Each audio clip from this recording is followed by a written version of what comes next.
The Japan Times, 23 September 2023, America renews its Cold War submarine program in response to a new threat from China. As China emerges as a new opponent, the allied country's defense is being prepared. A U.S. Navy observation post is 80 kilometers, 50 miles, north of Seattle on a windswept island. It has been busy monitoring increasing water temperatures and tracking the migrations of whales for years. Theater Undersea Surveillance Command is the new name the Navy awarded the force in October of last year, better reflecting its current purpose. 3 persons with first-hand knowledge of the plans claim that the name of the spy station at the Whidbey Island naval facility hints at a much broader U.S. military project, rebuilding America's anti-submarine surveillance program to its greatest extent since the end of the Cold War. The multi-billion-dollar project known as the Integrated Undersea Surveillance System, IUSS, is being revived when China has increased military drills near Taiwan, raising fears of a possible conflict over the democratically governed island that Beijing wants to annex. There have been no prior reports on the IUSS refurbishment project. Improving the military's capacity to spy on its enemies entails updating America's current network of undersea acoustic spy cables and equipping surveillance ships with state-of-the-art sensors and subsea microphones. The U.S. has promised to sell Australia.S. comparable technology to support partner defenses in the Pacific. Investing in new technology to globalize and miniaturize classic maritime surveillance equipment is the most inventive modification to the Navy's ocean reconnaissance system.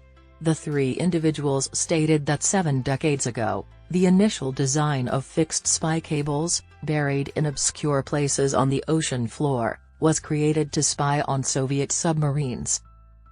To detect enemy craft, the Navy plans to use a fleet of unmanned sea drones, place portable underwater satellite sensors on the seafloor to search for submarines, use satellites to track ship radio frequencies to locate ships and use artificial intelligence software to analyze maritime spy data faster than human analysts would typically be able to. The 3 individuals discussed the classified program on the condition of anonymity. Reuters was able to piece together details of the unit's plans through interviews with more than a dozen people involved in the effort, including 2 current Navy staffers working on maritime surveillance, advisors to the Navy, and defense contractors involved in the projects.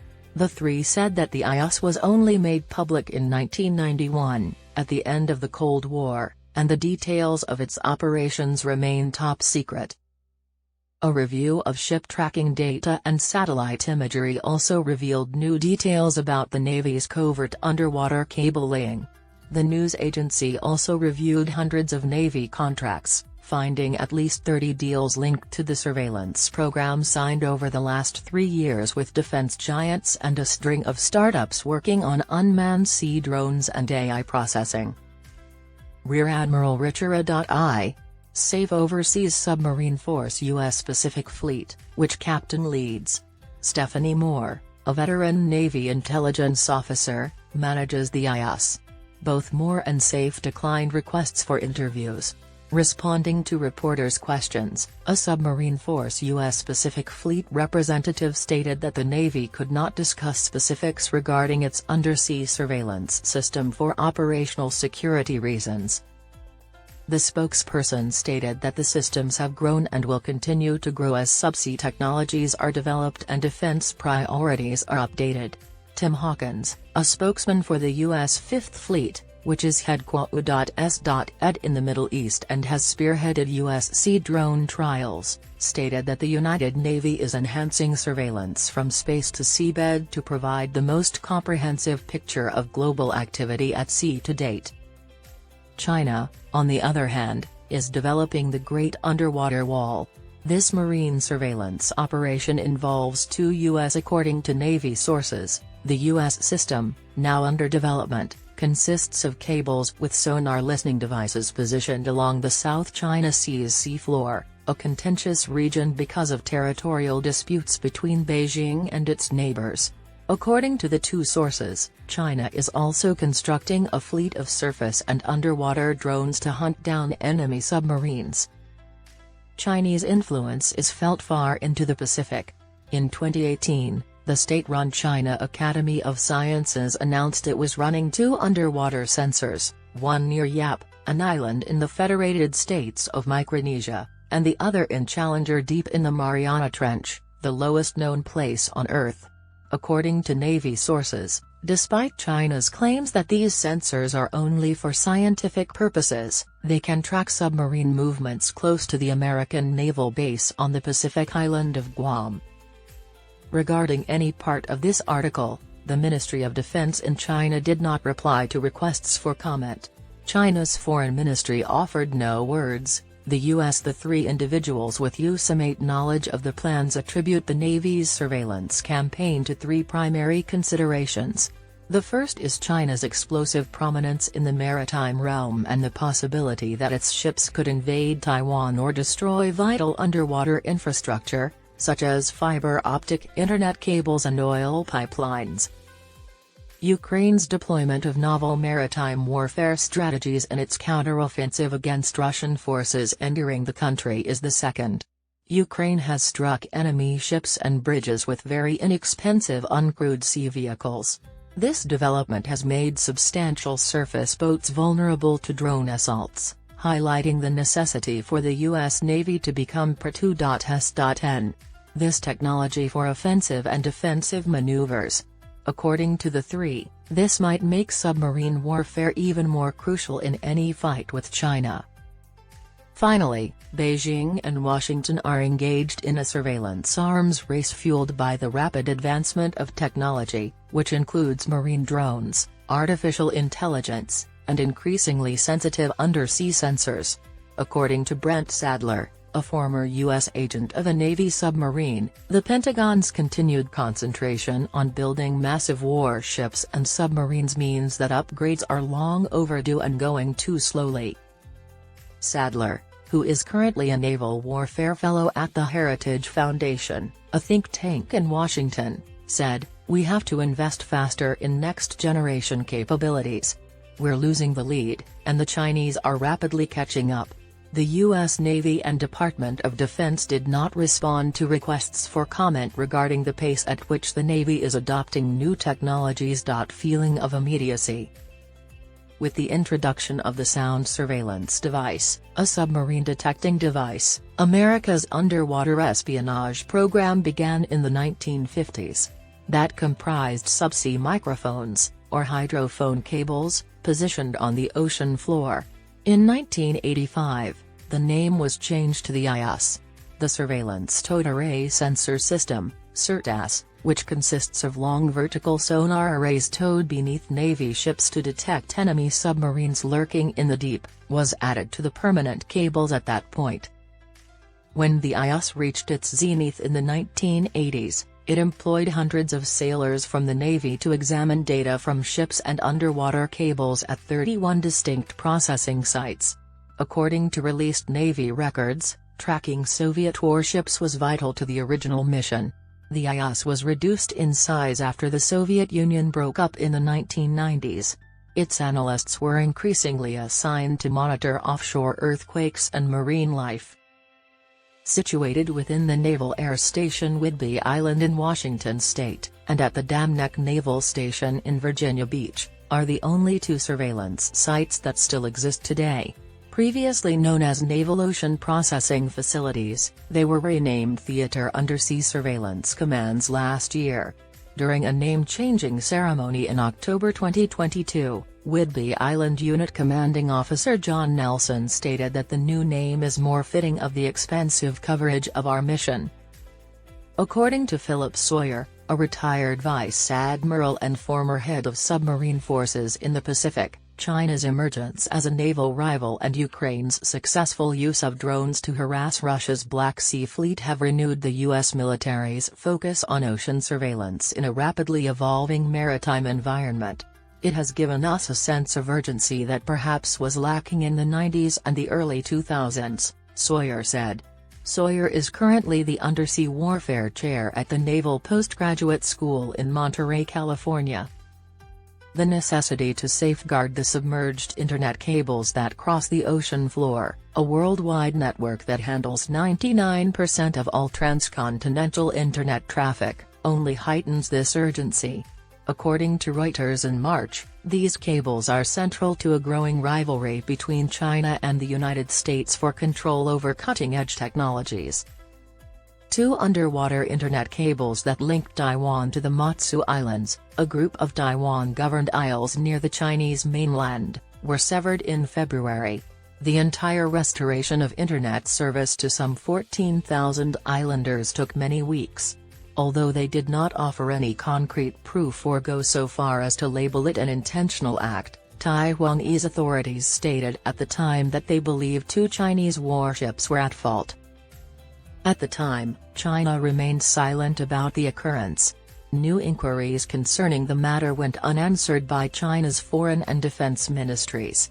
In May, Australia, Japan, India, and the United States, collectively known as the Quad, announced they would collaborate to safeguard and construct underwater high-speed fiber optic cables throughout the Indo-Pacific region. Although American warships and submarines are generally regarded as having superior technical capabilities, China's navy is the largest in the world, with about 340 ships and submarines, according to the Pentagon's 2022 report on China's military. The Chinese and American navies routinely conduct military drills around Taiwan as military analysts analyze how potential conflict over the island could play out. According to the research, China is producing more sophisticated nuclear-powered submarines that are quieter and more difficult to spot. Ships going dark? Two Navy sources with first-hand knowledge of the system claim that the world's most excellent subsea espionage infrastructure is still the global network of listening cables, first installed during the Cold War and still the crown jewel of U.S. subsea surveillance operations. The sources claimed that such cables played a crucial role in resolving the mystery surrounding the privately owned Titan submersible, which collapsed in June and killed 5 tourists visiting the Titanic's century-old ruins. The Navy did not answer inquiries about how it had obtained the acoustic data, instead stating that it had helped with the Titan search after a study of acoustic data discovered an anomaly consistent with an implosion. According to the two sources, a portion of this cable network has been updated and enlarged during the past 3 years with more sophisticated cables equipped with cutting-edge hydrophones and sensors to help locate enemy warships more precisely. The people said that the CS Dependable and CS Decisive, TC.S, cable ships owned by the private U.S. firm Subcom, which has become a key player in the tech war with China, are assisting with much of this work. They said the 40-year-old USNS Zeus, the first and only operational cable ship specifically built for the U.S. Navy, has been doing most of U.S. work. According to the two Navy sources and a review of ship tracking data, these 3 ships have been hiding their whereabouts, a practice known in the shipping industry as going dark, to protect the locations of U.S. underwater spy cables. International law mandates that commercial ships maintain their identity transponders turned on to reduce collisions and support law enforcement in their efforts to combat maritime crimes. However, countries can obtain exemptions for specific private vessels, especially those engaged in national security initiatives, says marine attorney Stephen Askins of London. According to statistics on LSEG's Icon Terminal. Subcom and the U.S. Coast Guard, between January 2022 and August 22 of this year, the CS Dependable and the CS Decisive. S. were not transmitting S. identification signals for 60% and 57% of the days they spent at sea, respectively. The Department of Defense did not answer requests for information regarding any exemption for Subcom vessels. A fleet of 5 large catamaran-style ships outfitted with the CERTAS system, the cables fitted with sonar listening gear. It dragged through the ocean and comprised the second component of the original U.S. subsea spy program. In February 2020, the Navy awarded Lockheed Martin a $287 million contract to produce new advanced towed sonar arrays for these ships. Two Navy sources said that the first of these new cables was sent last year. A request for comment from Lockheed Martin was not answered.